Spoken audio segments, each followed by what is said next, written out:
थिएन, कुनै उपाय नै थिएन। पसलको भाडा तिर्नु पर्यो, त्यो बच्चाहरूको स्यालेरी हेर्नु पर्यो। एउटा बच्चाले मुटुको औषधि खान्छ होइन। सबैजना कति बच्चाहरू चाहिँ टीबाट मैले स्यालेरी दिएर उनीहरूले चाहिँ पढाइ गर्ने बच्चाहरू छन् कि होइन। अनि उनीहरूले सबै रोका गरिदियो, मेरो दिदीको अकाउन्ट पनि रोका गरिदियो। अनि यति टर्चर गरिरहेको छ, मलाई एकदम गाह्रो भइरहेको छ कि म यस्तै रोएर मिडियामा आउने मान्छे पनि होइन। मलाई सहरमा यति गाह्रो बनाएको छ मात्र पैसाको पावरले।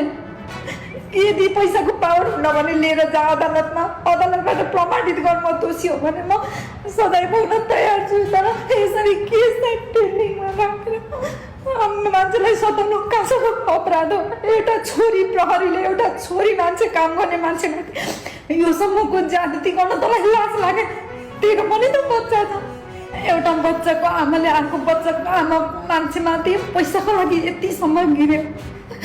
प्लिज मलाई हेल्प गरिदिनुहोस्। यो प्रहरीले म माथि गरेको ज्यादतीको लागि बोलिदिनुहोस्। हेडक्वार्टरबाट पनि हेरिदिनुहोस्, राजस्वबाट पनि हेरिदिनुहोस्, अनि अख्तियारबाट पनि हेरिदिनुहोस्। म कोहीनिरबाट म गल्ती छु भने म त्यो सजाय भोग्न तयार छु। मेरो केस अदालतसम्म पुर्याइदिनुहोस्। अदालतले मलाई दोषी ठाउँ गर्छ भने म जुनसुकै सजाय पनि भोग्न तयार छु। तर केस त अदालतमा पुग्नुपर्छ होला नि। 8 महिनासम्म यसरी पेन्डिङ गर्न त पाइँदैन होला नि। यतिसम्म म यति पैसाले गर्दा यो चिमरियाले मलाई यो हदसम्म पुऱ्याएको छ। म राति मेडिसिन खाएर सुत्नुपर्छ। म मिडियामा आएर रुन सक्दिनँ कि। तुलसा कलेक्सनको अकाउन्टमा कहाँबाट आयो 20 करोड रे? ओए भाइ, मेरो अकाउन्टमा भएको ट्रान्जेक्सन हो त्यो। ट्रान्जेक्सन र फिक्स डिपोजिट भनेको फरक कुरा हुन्छ। अनि कम्पनी लसमा रहेछ अरे, अनि एनसेल के फाइदामा छ? कत्रो छ ट्रान्जेक्सन? उसको लागि त केही गरेको छैन त। जब एउटा सामान्य मान्छेले गरेको काम कम्पनीको बिजनेसमा जम्मा 20 करोडको ट्रान्जेक्सन, यत्रो वर्षबाट काम गरिरहेको छु। मेरो एक्सपेक्टेसन कति हाई थियो कि मलाई मेरो जम्मा 20 करोड ट्रान्जेक्सन छ जस्तो लागेको थिएन। तर जम्मा 20 करोडको ट्रान्जेक्सनको लागि फिक्स डिपोजिट होइन, त्यो भनेको मेरो अकाउन्टमा भएको मुभमेन्ट हो। तपाईँले मलाई 5000 हालिदिनु भयो, मैले त्यो 5000 निकालेँ, टोटल गर्दा 10000 भयो। त्यो भनेको ट्रान्जेक्सन हो कि तपाईँले हालेको पनि देखिन्छ, मैले निकालेको पनि देखिन्छ। त्यो देखिया हो 20 करोड। मेरो खातामा आइ गरेको 20 करोड होइन त्यो पैसा। कति मान्छेहरूले नबुझेको होला कि। अनि तेरोको चाहिँ कम्पनी लसमा छ अरे। लसमा हुँदा पनि त्यत्रो, अनि के एनसेल फाइदामा छ? नेपाल टेलिकम फाइदामा छ? नेपालको कुन चाहिँ त्यस्तो प्रपर्टी छ जुन फाइदामा छ? बताउनुहोस्।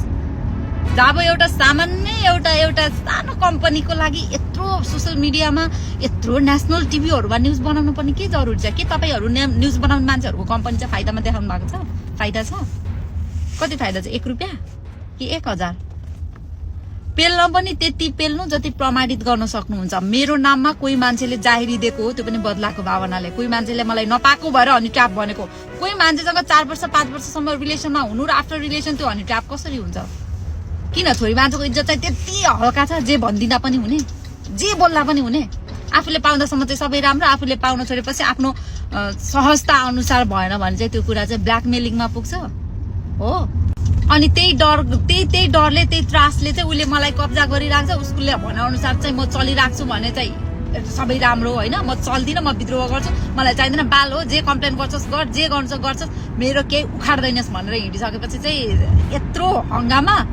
लु न त, मेरो लागि मैले गरेको ट्रान्जेक्सनको लागि, मेरो करको लागि, मेरो सम्पत्ति शुद्धिकरणको लागि सम्बन्धित निकायहरू छ त, गरिरहेछ त होइन। मलाई प्रमाणित गर्ने त प्रहरीले होइन होला, मलाई प्रमाणित गर्ने त अदालतले होला। केस अदालतमा पुगेकै छैन, अदालतमा पुगोस्। पछाडि प्रमाण मेरो तर्फबाट मैले प्रमाण जुटाउनु पर्ने होला, उतातिरको मान्छेले उताकोले प्रमाणित जुटाउनु पर्ने होला, दुईटाको चेक हुनुपर्ने होला, अनि माथिबाट प्रमाणित हुनुपर्ने होला। त्यसै जे पनि न्युज बनाएर यस्तो हो रे 20 करोड कहाँबाट आयो? आउँछ त भाइ, यत्रो काम गरेपछि आउँदैन? अचम्म लाग्दो है। जे पनि बोलेको छ, जे पनि न्युज बनाएको छ, यस्तो हो रे उस्तो हो रे। तिम्रो सामान्य बुढा विदेशमा छ भने पनि तिमीलाई महिनामा तिम्रो बुढाले चाहिँ 30,000 मात्रै पठाउँछ भने 12 त्यहाँ 36 3,60,000 उताबाट पठाएको प्लस तिमीले त्यो 3,60,000 झिकेको भरमा चाहिँ 7,20,000 समथिङ यस्तै यो चाहिँ तिम्रो ट्रान्जेक्सन हुन्छ के। त्यो हो ट्रान्जेक्सन भनेको। फिक्स डिपोजिट भनेको चाहिँ मैले चाहिँ नचलाउने गरेर मेरो देखिएको प्रपर्टी हो। बुझ्नुभयो? अच्छा, मलाई म त बुझ्नै नसकेर म त यो मान्छेहरूको पनि सोच देखेर छक्क पर्छु। ल म त के भन्न सक्दिनँ। गेट वेल सुन है सबैजनालाई, जसले पनि नबुझेर चाहिँ भिडियो बनाउनु भएको छ। गेट वेल सुन नै भन्न चाहन्छु। अलिकति आफ्नो मानसिक स्वास्थ्यलाई चाहिँ ध्यान दिनु होला।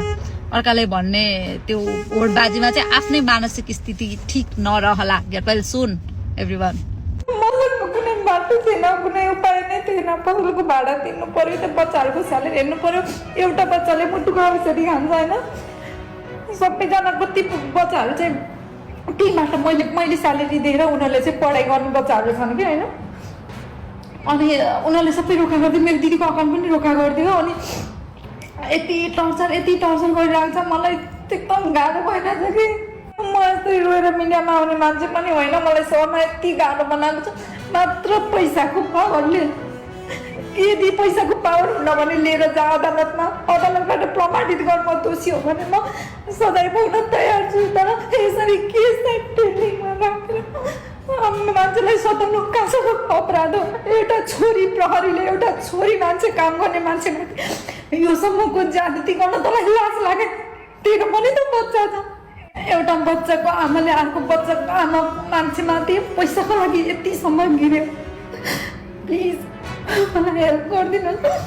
यो प्रहरीले म माथि गरेको ज्यादतीको लागि बोलिदिनुहोस्। हेडक्वार्टरबाट पनि हेरिदिनुहोस्, राजस्वबाट पनि हेरिदिनुहोस्, अनि अख्तियारबाट पनि हेरिदिनुहोस्। म कोहीनिरबाट म गल्ती छु भने म त्यो सजाय भोग्न तयार छु। मेरो केस अदालतसम्म पुर्याइदिनुहोस्।